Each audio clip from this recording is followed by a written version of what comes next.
Good morning, everyone. Myself, Monica Nancy Priya, Assistant Professor in the Department of Electrical and Electronics Engineering. In this semester, I'm handling W3017 Embedded C Programming in the Regulation 2021. We are going to start the fifth unit, that's a microcontroller and its interfacing. This is very important because the microcontrollers are the part of the most modern electronic devices. So this is a very important topic in washing machine, microwave ovens, cars, mobile phones, medical equipments, industrial automation. All we are using the microprocessor. So in this section, we are going to understand what is a microprocessor, what is a microcontroller, the difference between the microcontroller and the microprocessor, what are the addressing modes, and the real world interfacing with switches and LEDs. So the discussion topic in this chapter is the microprocessor. What is microprocessor and how it operates, and the working principle of the microprocessor and the application.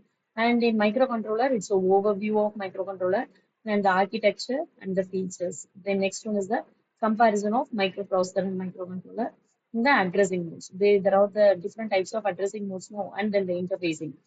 So these are the topics we are going to see. First one is the microprocessor. What is microprocessor? The microprocessor is a programmable digital electronic device that act as a central processing unit. What does mean by central processing unit? CPU. So this is a digital electronic device that acts as a CPU for a computer system. So it performs arithmetic operation, logic operation, data transfer, decision making. These all will happen in the microprocessor. And having the external components such as RAM, ROM, input output ports, timers. So these are come under the microprocessor.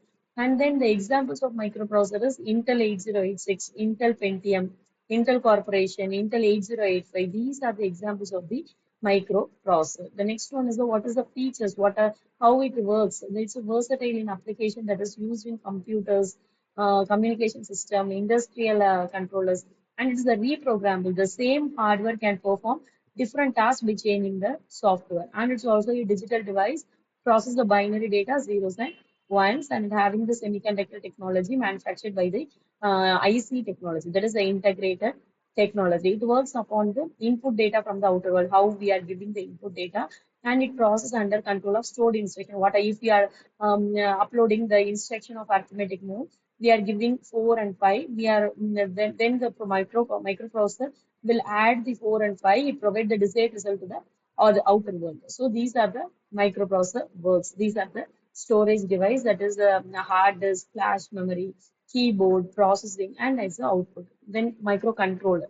What is a microcontroller? A microcontroller is a compact integrated circuit that contains CPU, RAM, ROM, that same as the micro processor only. It having the serial communication modules also. This Intel Corporation introduced the Intel 8051 in 1891 because all essential components are available in the single chip. Microcontrollers are ideal for the embedded application. So why microcontrollers are important? That is why it is used. The microcontrollers are used in devices such as the traffic light controllers, home appliances, automatic electronics, security system, robotics. These are the low cost, compact, power efficient, and reliable. So these are the main term, and the difference between the microprocessor and microcontroller is for in output input output ports, it's the microprocessor is the external and the microcontroller is the internal, and for the cost the microprocessor is higher compared to the microcontroller, and the size is also larger microprocessor compared to the microcontroller. The power consumption is also more when compared to the microcontroller. So in application, it's having the general purpose computing, whereas the microcontroller is a dedicated embedded system. So what in conclusion, the microcontroller is essentially a complete mini computer on a single chip. So the next one is the modes of the addressing modes. Having the interrupt, external interrupt, that is the interrupt control which is converted into the CPU, and the on-chip ROM, on-chip RAM, having the timer 0 and timer 1, having the serial ports, input output ports, bus control ports.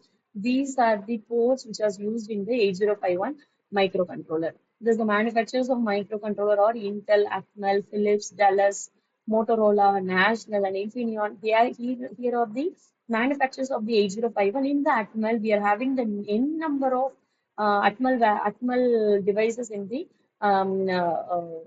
software. So next one is the modes of the addressing modes. The addressing mode define how the CPU accesses the data, having the immediate, direct, register, indirect, and indexed mode. So the first one is the immediate addressing mode. What does mean the immediate addressing mode? In immediate addressing mode, the actual data provided directly in the instruction. So in this instruction, the actual data is provided. Here 64H hash.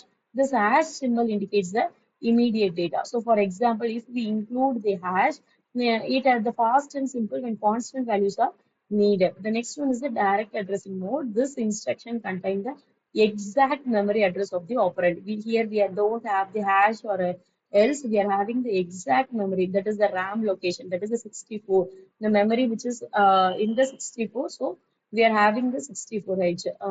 Then one is the register addressing mode. So these operands are stored in the CPU registers. So the move A R comma 0 R0, move R1 to A. Here R0 is the value of R0.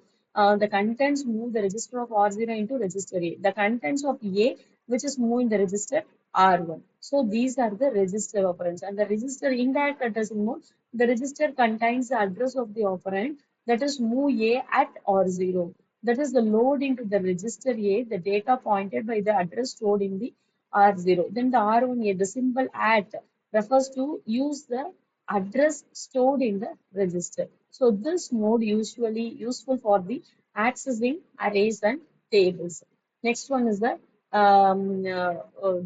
real world interfacing, how we are writing the program. So in this editor program, we are having the assembler program. In the assembler language, we are having the M file list. So in this M file list, we are having linker program. That is the we are we are having the machine language. So we are converting this machine language into the text language. So we are getting the OS program into the text file.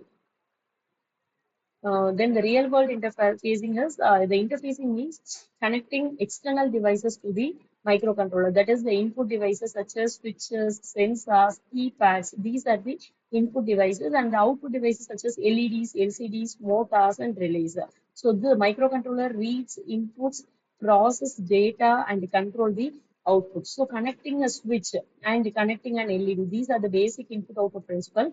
The connecting the switch means the switch provides the digital input and the operation is press, that is the logic 0 or logic 1 depending on the circuit, and it released means the opposite of the logic state. This microcontroller continuously check the switch state and perform actions accordingly, or it glow or not glow based upon the switch. And the connecting an LED means an LED is a simple output device. When the output is high, the LED is on, LED is glow. When the output is low, the LED is off, it is not glow. So the LEDs are commonly used for the status indication and debugging. So these are the references and the applications of 8051. This is appliances such as the intercom, telephone. In the home, we are using the microcontroller as a whatever it is, the electronic devices, and the offices we are using a copy laser printer, color printer, and the automatic one. We are having that n number of application in the 8051, and these are the references. We are see the next topic in the next video. Thank you.